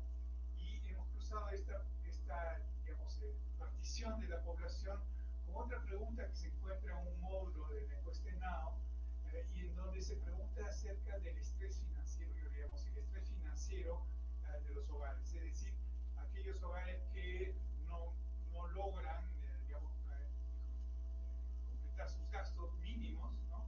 Apenas logran equilibrar los ingresos y los gastos, aquellos que se ven obligados a gastar sus ahorros y aquellos que se ven obligados a endeudarse, ¿no? Y lo que vemos aquí en tres ámbitos distintos, ¿no? Tenemos por un lado Lima metropolitana arriba, el resto urbano abajo, y a la derecha los hogares rurales, ¿no? Lo que vemos en primer lugar abajo en los hogares rurales es de que ellos están en una situación realmente de filo a la navaja, una situación de estrés muy, muy fuerte, y no solamente aquellos que están en situación de pobreza extrema y no extrema, y también en vulnerabilidad, sino incluso los no pobres, no vulnerables.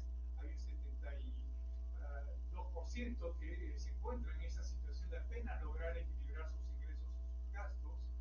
Vemos de que la posibilidad de recurrir al ahorro, al endeudamiento, son relativamente bajas comparadas, por ejemplo, al caso de los hogares que residen en Lima metropolitana, en donde hay un porcentaje relativamente significativo, alrededor de 16%, que tienen que endeudarse para poder subvenir a sus necesidades, ¿no? Entonces eso también genera una fuerte tensión, en donde un choque desfavorable puede ocasionar estas caídas en la pobreza, y eso es lo que se mide a través del indicador de vulnerabilidad, ¿no? Hay dos preguntas más también, y eso es importante para ver desde el punto de vista de los hogares, qué nos dicen los hogares acerca de su propia situación, más allá de los cálculos que tenemos de pobreza monetaria en función de costos de canasta, etc. Lo que nos dicen los hogares cuando preguntan si el nivel de vida que tenían mejoró, está igual o empeoró, lo que les dicen definitivamente es que la proporción de los que indican que empeoró ha pasado de 18.7% en 2022 a 29.7%, es decir, ha habido un empeoramiento masivo más allá de lo que el propio indicador de pobreza monetaria está sugiriendo. Y cuando miramos también acerca de la inestabilidad la pregunta acerca de la inestabilidad de los ingresos, tenemos que casi la mitad de los hogares en realidad declaran tener ingresos muy inestables, y esto apunta también a un vacío en la política pública que tiene que ver con la protección social. Tenemos hogares que son emprendedores, pero que tienen una variación muy, muy fuerte de sus ingresos, y que hace de que si no tienen recursos para poder amortiguar esas caídas, que hacen que muchas veces pierdan sus negocios, ¿no? Entonces, ausencia de un sistema de crédito, ausencia de sistemas de protección social, tiene una incidencia fuerte sobre la vulnerabilidad, ¿no? No sé si algún otro miembro del panel quiere hacer algún comentario. Nos acercamos ya a la parte de democratización más del evento con las preguntas, así que por favor les pediría preguntas y respuestas un poco más concisas. Ahora en adelante, gracias.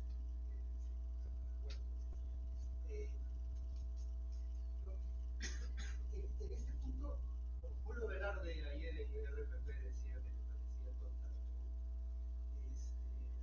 de alguna manera, Julio, quería enfatizar con eso es que, digamos, la respuesta de la pobreza al crecimiento es altamente no lineal.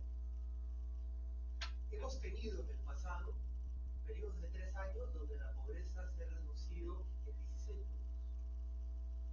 16 entre 3, ahí sale el número, digamos, periodos donde se ha reducido 12 puntos. Pero también hemos tenido periodos de 3 años donde la pobreza apenas se ha reducido un par de puntos, o periodos donde la pobreza no se ha reducido. Entonces, ¿es posible en 3 años reducir la pobreza en 10 puntos? Sí. ¿Va a pasar? No. Lo más probable es que no, porque estamos en un escenario donde no confluye alto nivel de inversión privada, alto nivel de inversión pública, mayor nivel de producto potencial, inversiones públicas que coadyuvan al crecimiento del sector privado e impulsan la generación del mercado laboral. Es en ese contexto que uno puede lograr que tasas de crecimiento sostenidas tengan efectos sostenidos sobre la reducción de pobreza. Hacer el cálculo de si son 3, 20, 27, en verdad es una discusión tonta, como dice Julio, pero en verdad es, contextualicémoslo respecto a cuáles son las políticas específicas que vale la pena introducir para asegurar que hay una respuesta importante de la pobreza frente al crecimiento que tenemos. Yo lo último que sí, no sé qué algo que me sea asociado a la discusión de vulnerabilidad.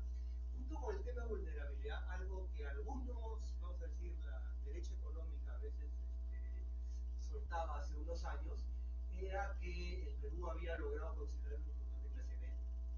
¿No es cierto? Entonces teníamos clase media consolidada.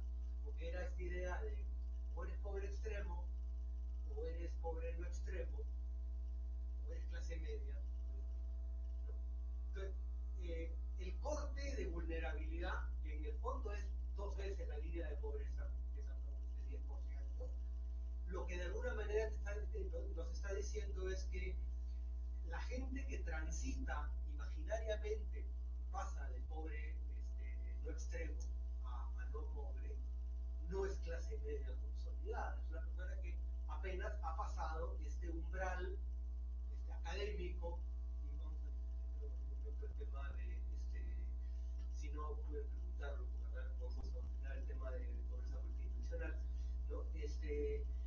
Creo que introducirlo de vulnerabilidad ayuda a no quedarnos con la fijación de que la gente es pobre, pobre extrema, ¿no?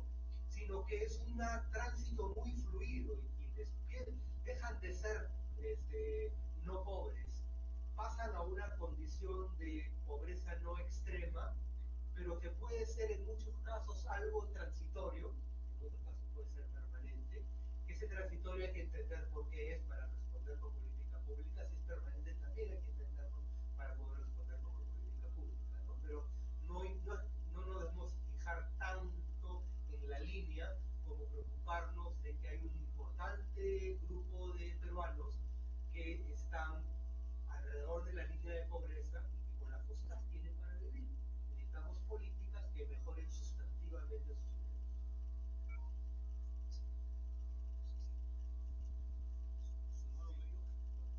sus ingresos. Sí, solo cortito, nada más. O sea, también alineado en cuanto al tema del carácter que tienen este tipo de indicadores, ¿no? Porque siempre hay que aclarar que el publica y la gente lo sobredimensiona, ya lo magnifica, ¿no? Entonces, solamente hay que tomarlo en cuenta en la medida que nos puede diagramar cuánto esfuerzo adicional nos toma el hecho de haber dejado de lado oportunidades. Entonces, ¿cuánto nos costaba realizar una política integral de desarrollo productivo? ¿Y qué alcance potencialmente tenía acá? Tenía un alcance muy importante. Si no lo hicimos, ¿no? Y ahora, ¿qué pasa? Que la pobreza rural es mucho más alta. ¿Okay? Entonces, ahora vas a requerir un mayor esfuerzo. Entonces, al hacedor de política sí le es importante tomar en cuenta esa oportunidad perdida para al menos generar un acto reflexivo, ¿no?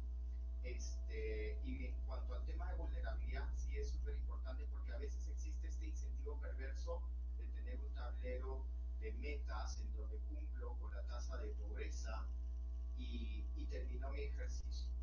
Entonces, a veces es importante tomar en cuenta metas relacionadas a vulnerabilidad, porque eso también ayuda a eliminar esos incentivos perversos de atender solamente a aquellos que están alrededor de la línea, porque podemos tener esa tendencia y por lo tanto dejar de lado el espacio rural y dejar de paso también a aquellos que han pasado de la línea y que tranquilamente ahora se están volcando.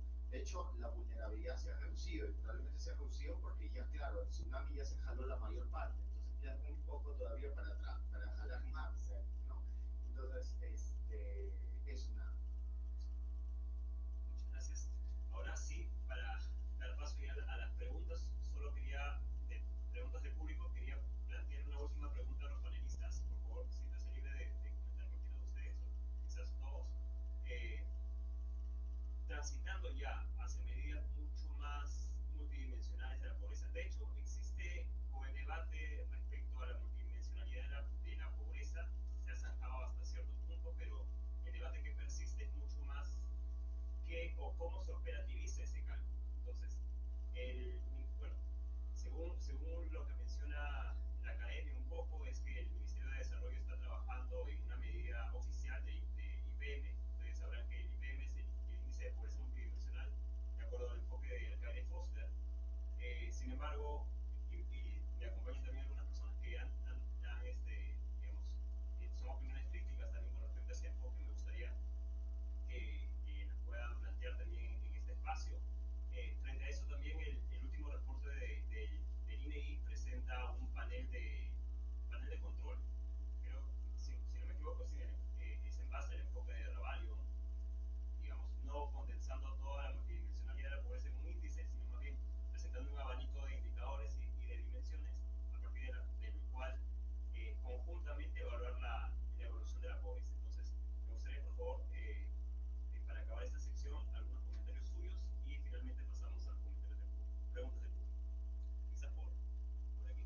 Muy rápido también para poder dejar espacio para discusión. En realidad hay dos preguntas ahí en una. La primera de ellas es a quién le compete calcular los indicadores sociales en el Perú, cuál es el ente rector estadístico que garantiza la calidad, la transparencia, y yo veo aquí más bien un cierto peligro en donde el ente que se ocupa de coordinar las políticas sociales quiere a su vez tener la medida que juzgue la eficacia de esas políticas, es decir, ser juez y parte no me parece una situación muy sana. Y por otra parte queda abierta una brecha en donde puede también ocurrirse a cualquier otro ministerio la tarea de medir los indicadores que corresponden a la performance de sus políticas públicas. Creo que es importante que la estadística pública concentre, digamos, la transparencia, la calidad en una sola institución independiente, también de presiones políticas, y eso todavía es una tarea por cumplir.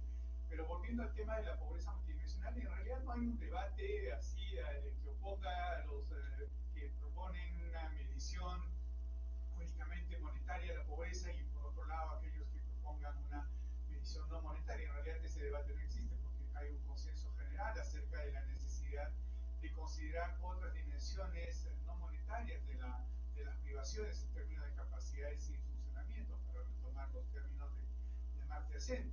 Pero considerar la pobreza multidimensional no es sinónimo de tener un índice sintético que combine en una licuadora todas las dimensiones en un solo número, ¿no? Esa propuesta en realidad no es tan útil para las políticas públicas porque deja de lado, por un lado, cuando quieren medir, puesto que eso necesita, ese índice sintético requiere poder medir todas las dimensiones para los mismos hogares y raramente, si no nunca, se encuentran encuestas en que puedan abarcar todas esas dimensiones a la vez. Entonces, en la hora actual eso no ocurre y la propuesta que tenía en MIDIS dejaba de lado una dimensión esencial como es la salud, y eso pues es inaceptable desde el punto de vista de la política pública. Pero más allá de esta situación hay, yo diría, limitaciones intrínsecas a la propuesta de Alcalde Foster, que tiene que ver con la posibilidad de desagregar esas dimensiones en la medida en que consideran como pobres, y muchas veces hay ese sinónimo pobres y pobres multidimensionales, cosa que no es lo mismo,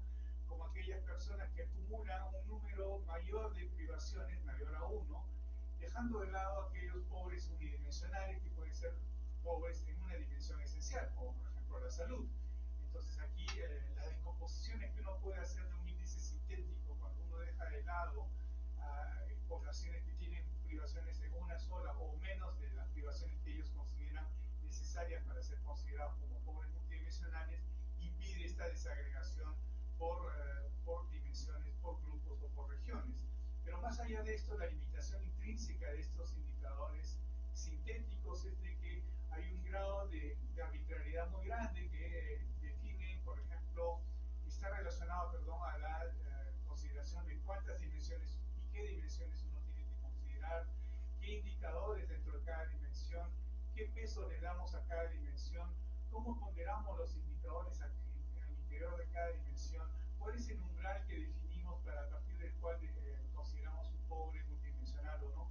Todos estos son parámetros completamente arbitrarios que necesitan de consensos y esos consensos son difíciles a lograr en la medida en que existe multiplicidad de actores que definan o que calculen esos indicadores, ¿no? Entonces, es por eso que creo que la propuesta de INEI actualmente de considerar un tablero de bordo es una propuesta que está directamente relacionada con las políticas públicas, pero hay una agenda todavía que tiene que llevarse a cabo de investigación que tiene que ver por un lado con la interacción entre esas diferentes dimensiones. Sabemos de que la política pública es más eficaz cuando se consideran las privaciones conjuntas para cierto tipo de problemas. Por ejemplo, la anemia infantil es muy probable que esté relacionada a la vez con el tema sanitario, el tema del acceso a agua segura, con el tema de la nutrición y otros factores más, sin duda, que tienen que ver con políticas sectoriales que tomen en cuenta esas interacciones. Y por otro lado, también creo que es importante considerar a aquella población que acumula varias privaciones, sin que esto signifique excluir a aquellos que tienen una sola privación, porque lo que es importante también aquí es mapear de este conjunto de dimensiones cuáles son las interacciones más prevalentes para poder justamente identificar población para quienes les será más difícil salir de la pobreza.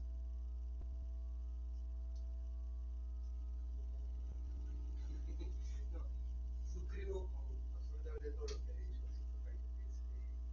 Lo que creo que es bien importante subrayar es que hay que tener cuidado con las etiquetas. Cuando nos presentan una etiqueta y hay una vaca, uno piensa que es leche y nos damos cuenta que no es leche, ¿no? Es un sustituto lácteo. Okay. De la misma manera, cuando alguien te dice que tenemos un índice sintético de pobreza multidimensional, suena como moralmente superior a la cochina pobreza monetaria. Y creo que es muy importante escarbar en los detalles. Los índices sintéticos, como ha dicho mi tocayo, requieren usar una misma base de datos para poder observar las privaciones en el mismo individuo o en el mismo hogar. Entonces, tengo que degradar la calidad del indicador a cambio de poder lograr un indicador que sea común. Entonces, ¿con qué lo degrado? Por ejemplo, excluyo temas como anemia, excluyo temas como desnutrición, excluyo temas como obesidad, excluyo temas como calidad de la educación, excluyo temas como calidad de la infraestructura educativa, excluyo temas como seguridad ciudadana y violencia, excluyo temas como violencia de la mujer. Todos esos temas tienen que ser necesariamente excluidos porque están en otras encuestas especializadas que no están en la encuesta que voy a tomar, la encuesta nacional de hogares, que va a poder tener unos pocos indicadores que den cuenta de un aspecto de la multidimensionalidad. Entonces tengo que escoger ese índice sintético. Ha aplanado tanto el dato y ha dejado de lado tantos otros indicadores relevantes que hay que preguntarle si realmente es algo útil o vale la pena, como es el caso del tablero de bordo, dar cuenta de las distintas dimensionalidades y dimensiones de la pobreza sin estar obsesivo sobre que hay que licuarlos todos para tener un solo indicador sintético.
yo he visto un ejemplo, no solamente, o sea, no solamente fuera, en Perú creo que hay muchos ejemplos buenos de cómo se obtiene fuentes de información validadas al nivel de microdato, considerando un sistema que permita reclutar información en cada punto del flujo en que se brinda un servicio público. Y la validación de cajón tiene que hacerse siempre con las fuentes de registro validadas. ¿Qué quiere decir? Tenemos un registro de identificación, ¿cierto? De la RENIEC. Tenemos un registro también de migración con información, ¿no?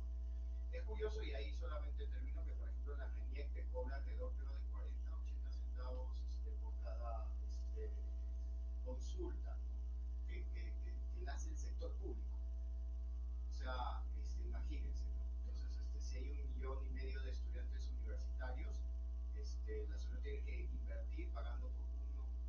80 céntimos, 40 céntimos, no me acuerdo cuánto es, ¿no? Y 2 veces, pero si se equivoca, la universidad declara que volverlo a declarar. Entonces, y nadie impide eso, o sea, el gobierno de datos no está detrás de ese tema, la PCM, ¿no? Entonces, o lo pagas o no lo pagas. Entonces, muchos sectores terminan teniendo información declarativa. Entonces, pudiendo tener información de los padres, de la persona, con información complementaria también a nivel educativo, no. Tengamos declarativo, pues, no tenemos ese recurso. Entonces, tenemos que tener un gobierno de datos que nos permita tener fuentes de información mucho más verificables para estar en el debate real de la política pública y no estar debatiendo si de repente la fuente de información es buena o mala. Pero estamos todavía en ese protodebate, ¿no? Muchas gracias a todos los ponentes. Ahora sí, recibimos preguntas del público. Seguramente están ansiosos por hacer alguna consulta y disculpen más bien que comenzamos un poco tarde y por eso es que también nos ganó el tiempo para discutir más. Si hubiese alguna consulta de algún presente. Sí, Adrián, por favor, te presentas y te preguntas si a quién está dirigido. Yo me Mariano Nicolás y tengo una pregunta que va en línea también con un comentario que propuesta. Teniendo en cuenta que ya en los últimos años estamos viviendo un proceso de urbanización de la pobreza, y como lo mencionaron muy claramente, la pobreza ahora es de carácter urbano, la pobreza en general, la pobreza total, y la pobreza extrema de carácter rural, pero que igual está teniendo una tendencia hacia la urbanización. ¿Qué propuestas, tal vez en el corto, mediano o largo plazo, si es posible, se pueden iniciar o se pueden impulsar desde ya?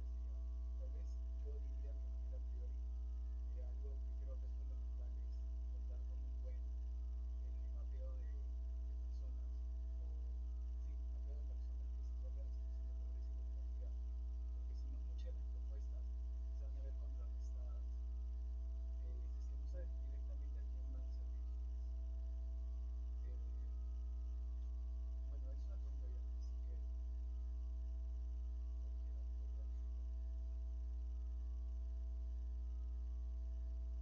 Muy interesado en responder la pregunta.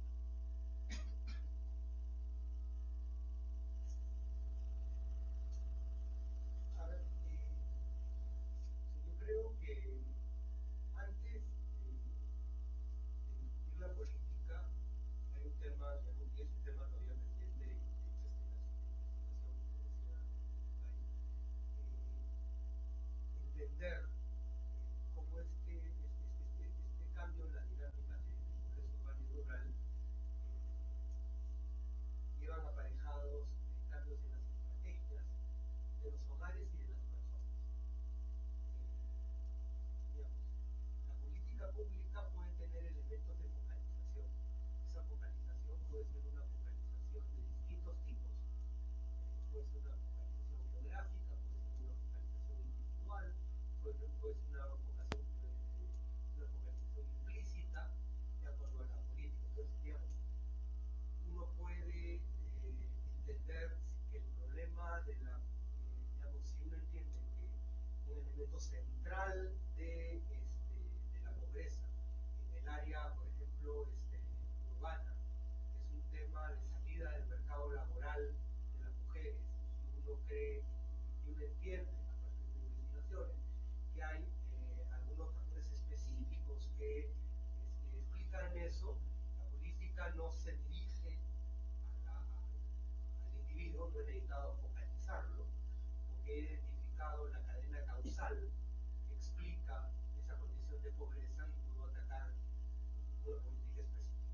En otros casos, puedo estar hablando de gente que no tiene suficientes alimentos, ¿no?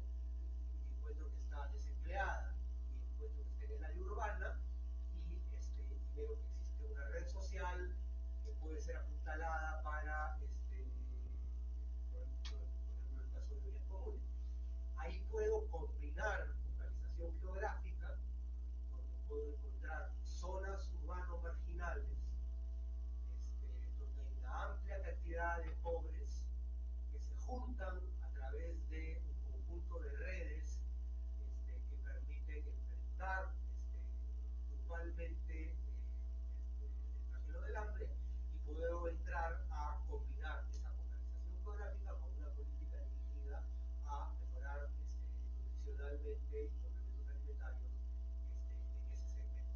Y si estoy en el sector rural y encuentro, por ejemplo, que lo que está ocurriendo, como eso termino, es un creciente envejecimiento del campo, y el hecho de que hay una poquísima transferencia intergeneracional de la tierra, y que los jóvenes están migrando, y que el principal CTS de un pobre rural es su chacra, apuntalar pensión 65 no solamente como un mecanismo pensionario, sino como un mecanismo que puede permitir que el adulto mayor en áreas rurales pueda entregar su tierra a su hijo, porque está cubierto, ya su tierra deja de ser su CTS, porque tiene una cobertura alternativa, puede permitir que se genere esta cadena causal, por ejemplo, de una reducción de la pobreza en adultos mayores, junto con un proceso de transferencia intergeneracional de la tierra. Entonces, es una combinación de focalización individual, focalización geográfica, pero siempre teniendo claro de qué es lo que causa la pobreza, cuál es la cadena causal, qué política pública puede afectar esa cadena causal para determinar cuál es la combinación de focalización individual, focalización geográfica y focalización de políticas que puedan ser necesarias. ¿Alguna otra consulta del público? Sí, primero con Gerson y después con el compañero. Adelante.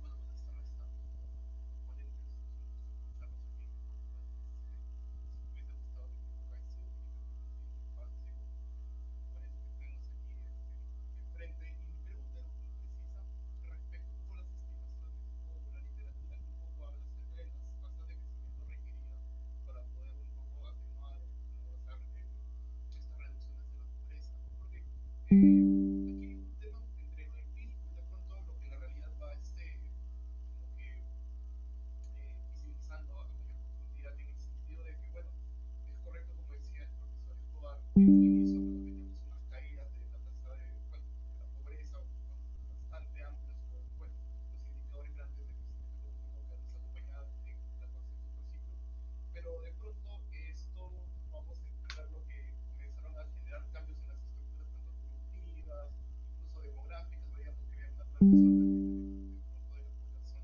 de la zona rural a la zona urbana, y muchas cuestiones que iban cambiando en el proceso, que de pronto cuando veo estudios que mencionan justamente las tasas de crecimiento que garantizan un poco esta caída en las reducciones en la pobreza, no sé si están considerando de pronto que el escenario sobre el cual se basaban estos análisis eran muy particulares y que de pronto tratar de hacer esa extrapolación, esta suerte de forecasting, considerando de pronto estas estructuras, considerando los cambios en las dinámicas sociales, pues son válidas para hacer estas inferencias, ¿no? O sea, mi pregunta es si de pronto han podido realizar o tienen en consideración estudios empíricos, de pronto los estudios alrededor del mundo, porque entiendo que también en la India, en la China también ha habido estos problemas acerca de cómo la fuerza se puede ir reduciendo en escenarios en donde obviamente hubo una caída bastante grande, ¿no?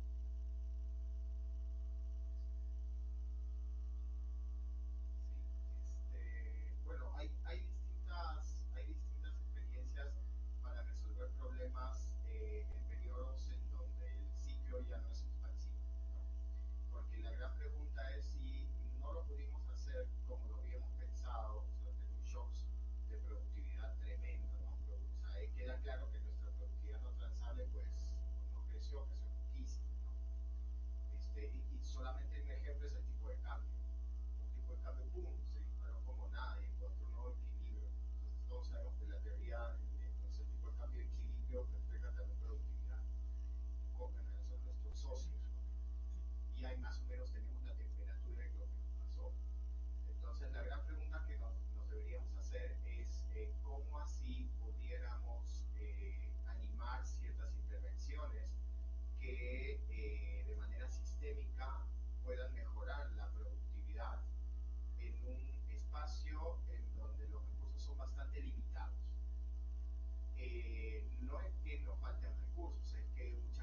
podemos hacer este ejercicio más eficiente, este ejercicio de política pública, este seguimiento, ¿no? Siempre esperábamos, por ejemplo, y es un logro que los materiales educativos lleguen el primer día de clase.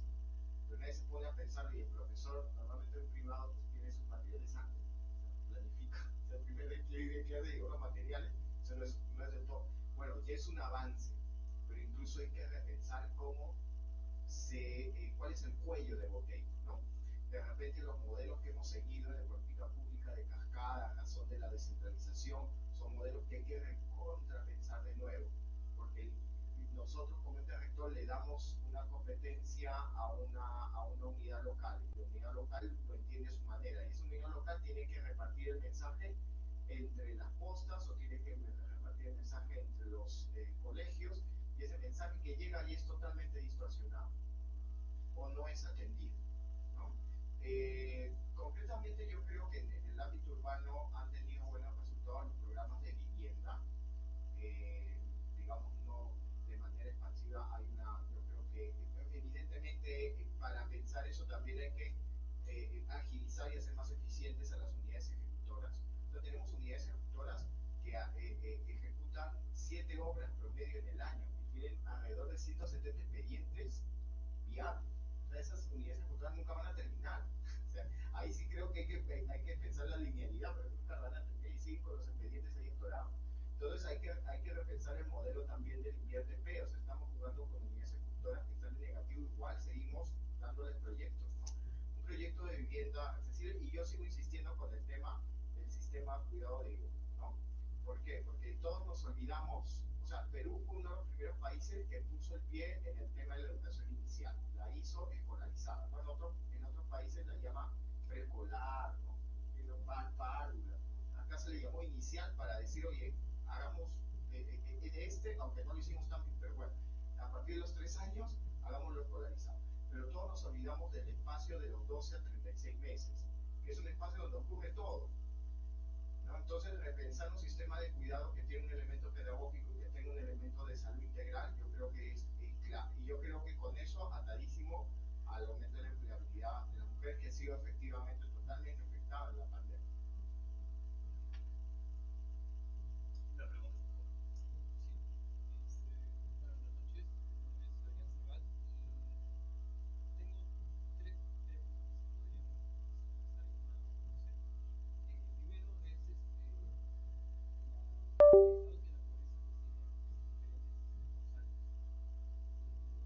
podría ser, por ejemplo,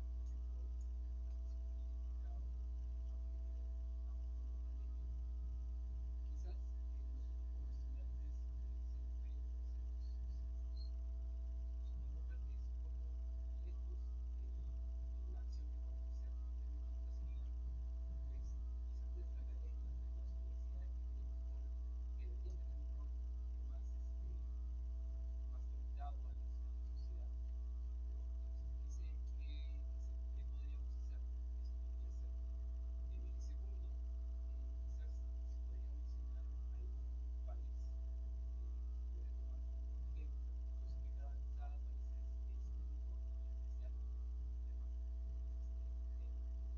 que tiene.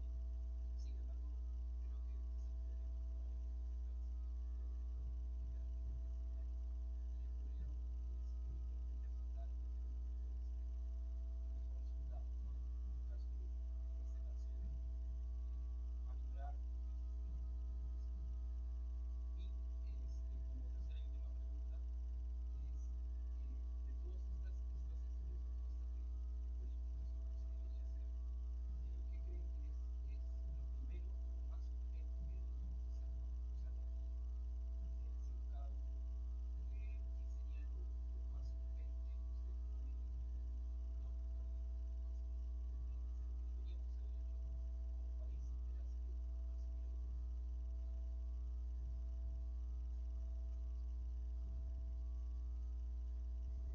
primero? Una compleja, pero yo diría, en primer lugar, me parece central, es importante desde la universidad, desde la academia y desde el mundo político, es recuperar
minimizar el rol de la academia, ni mucho menos. Creo que es muy importante que la discusión se basa en evidencia. Y es algo que creo que tenemos que recuperar. Y en parte, junto con eso, es la recuperación de partidos políticos, la recuperación de espacios de discrepancia y espacios donde hayan consensos mínimos, ¿no? Para poder atacar esos problemas.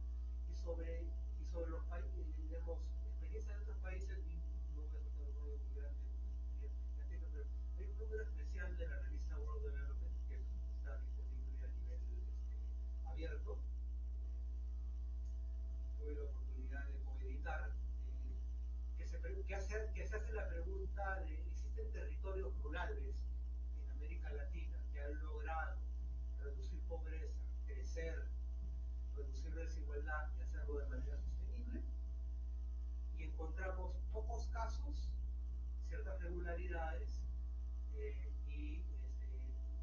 y a qué se ha debido la existencia de coaliciones políticas que lograron viabilizar gobiernos que impulsaran políticas que negociaban con actores extraterritoriales. Y hay un montón de discusión donde se combinan políticas, inversión pública, con economía política y con ciencia política para poder entender cómo los actores en los territorios, en este caso rurales solamente, pueden lograr combinaciones exitosas de crecimiento, pobreza, distribución e inclusive sin mayor deterioro ambiental.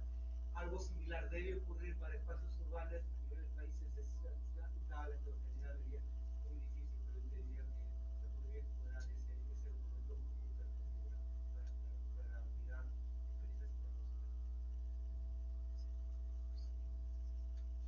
Muy rápido, también en esa misma línea, creo que es muy importante, sobre todo para estudiantes de economía que quizás están mejor armados para poder asentar esta opción por la construcción de evidencias que puedan alimentar las discusiones y los debates de políticas públicas. Eso pasa, creo, por la apropiación, no solamente de esas herramientas, que es el caso de lo que ustedes aprenden en esa universidad, pero también acercarse o cerrar la brecha, yo diría, entre la producción estadística y la investigación.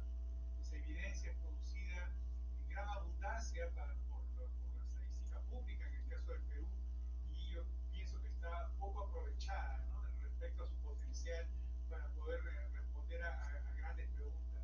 Y lo otro es de que una vez armados con digamos, con estas herramientas y con estos conocimientos, creo que es muy importante participar en el reforzamiento de las capacidades de las instituciones. Si algo ha ocurrido en los últimos años en el Perú y que hace que los niveles de pobreza sean poco sensibles a las políticas públicas, es la incapacidad institucional que ha ocurrido. Digamos que ha habido un claro deterioro, lo hemos visto durante el periodo de la pandemia, la incapacidad para poder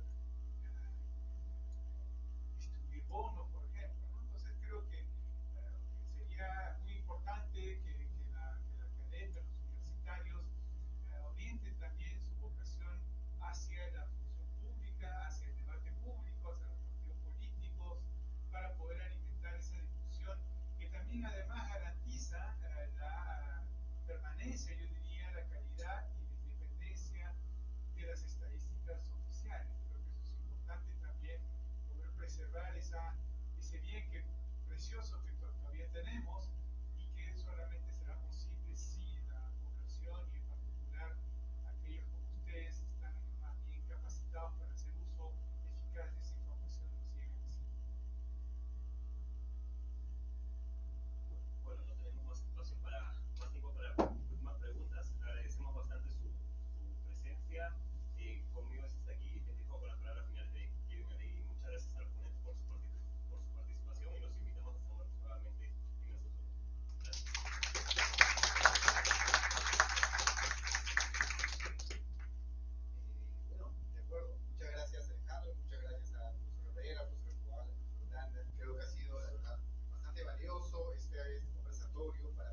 perspectiva el uso de estos recursos para poder solucionar los problemas enfocados de la manera multidimensional como se estaba hablando.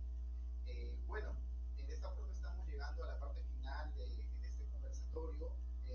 Antes de cerrar el conversatorio, quería pues comunicarles que desde la comisión organizadora de la sesión de graduados vamos a continuar realizando acciones, donde probablemente vayamos a hacer una convocatoria abierta para que demás graduados se puedan sumar a actividades relacionadas a la investigación, a temas vinculados a empleabilidad o otros similares que son de nuestro interés.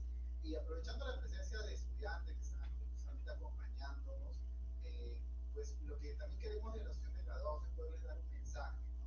Nosotros los sanmarquinos, sobre todo, tenemos, como mencionaba el profesor Herrera, un compromiso muy fuerte con el desarrollo del país, ¿no? Cuando nosotros ingresamos a la Universidad San Marcos, de manera ya inherente, asumimos un compromiso con el país.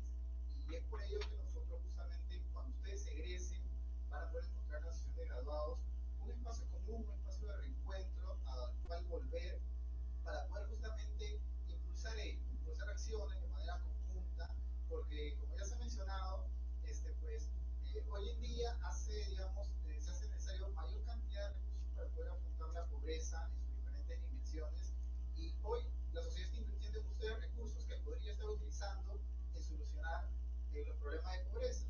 Entonces, si la sociedad está invirtiendo en ustedes, es porque tiene la esperanza de que cuando egresen puedan justamente realizar acciones para poder solucionar ese problema que aquejan a la sociedad, ¿no? Entonces, van a encontrar en la asociación de graduados un espacio para poder contribuir a ello, y de esa manera los invitamos a estas actividades. Bueno, de esta manera estamos concluyendo este espacio, y les pido por favor un fuerte aplauso para nuestros especialistas que nos han acompañado el día de hoy. Muchas gracias.